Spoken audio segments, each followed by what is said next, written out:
Okay, so today is Go Math Lesson 9.2, and yesterday we were talking about independent and dependent variables. So again, independent and dependent.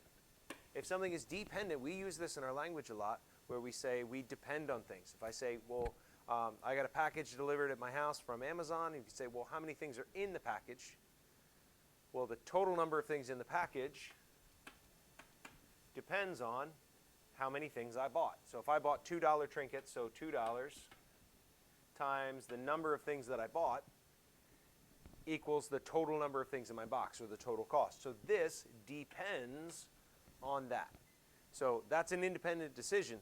As long as Mrs. W doesn't object, I could buy 10 things, I could buy 20 things. That's not influenced by anything other than what I want. So that's independent. I can just make that number up as I see fit. But this depends on how many things I buy. Well, today, we're going to take that one step further. So now we've been talking about expressions, and we've been talking about equations, and we've been talking about variables. So we're going to work within two variables, just like yesterday, independent and dependent variables, but we're going to put them into an in-out format. Now this is something that you've seen in 4th grade and again in 5th grade, in and out, and maybe I will call that X and Y, and this is not foreign to you.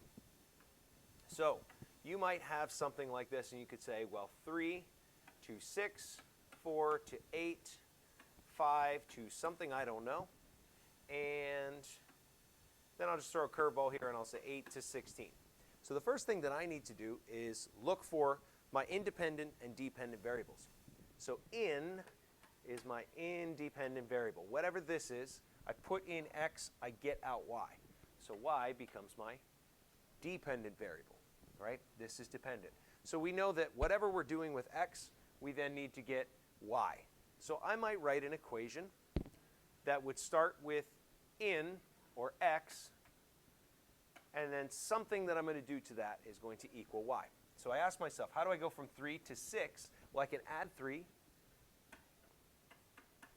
or I can multiply by 2. Those are my two options, right? So if I come down here and I look at the relationship between 4 to 8, now a lot of people will try and go this way, and they'll say, well, you add 1, or you add 2. That doesn't always work. So you want to look at X to Y relationships. If I look here, 4 to 8, does it work to add 3? No. Okay, so that's not an option. Does it work to multiply by 2? Yes. How about 8 to 16? It works to multiply by 2. So what I end up with is 2x equals y. Now I have my actual equation that I can solve. And since I know that 2x equals y, if x equals 3, y equals 6. If x equals 4, y equals 8. If x equals 8, y equals 16. If x equals 5, 2 times 5, y equals 10. And there's my missing number. Okay, so we're looking at in-out tables and dealing with two variables. So we're really taking everything that we looked at in Unit 7 and Unit 8, and we're combining them together for this short unit of Unit 9.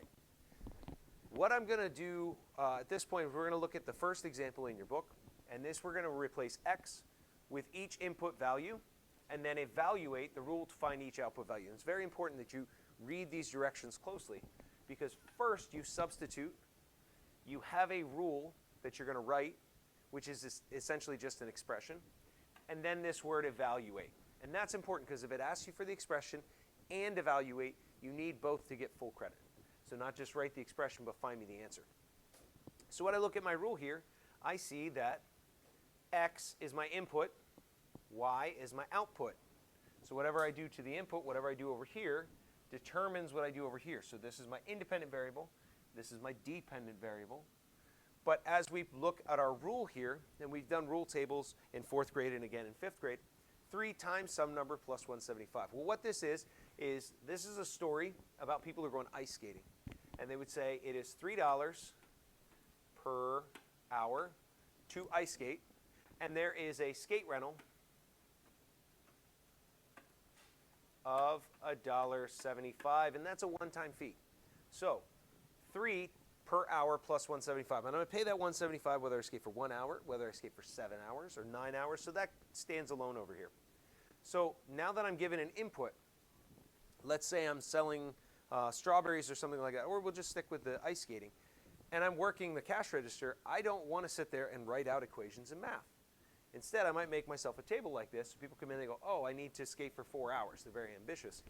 Boom, I have my answer.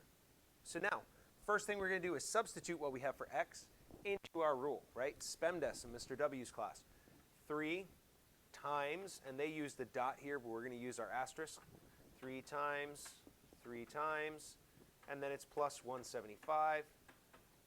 And I'm just writing down all the things that are common throughout the whole thing. Now, I look at my variable, and that's x. So here it's 3 times 1. Here, it's 3 times 2.